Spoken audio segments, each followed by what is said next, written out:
Mithila kitchen में अहाँके स्वागत अछि। आइ अहाँ सब ला बनाबऽ जा रहल छी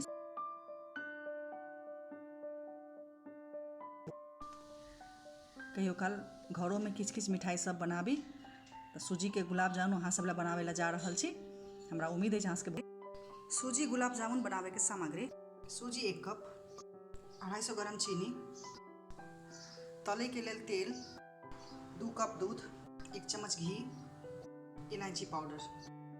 एक फैल लोहिया में दूध के आ सूजी के मात्रा मिलला पर बढ़िया गुलाब जामुन बने छे। दूध उधिया लागल,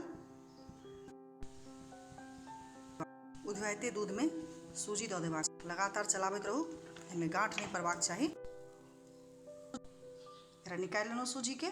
कनी ठंडा भेला के बाद में एकरा खूब बढ़िया से मसलनाइ छै, आ जैसे कि चिकनाहट जाबे उम्हर ठंडा होइया ताबे 200 ग्राम चीनी लेने छी तो 100 ग्राम पानी देलहुँ हैं। एकरा एक तार के चाशनी बनेबाक छै। हाथ से बढ़िया से मसल के एकरा चिकना करनाइ छै।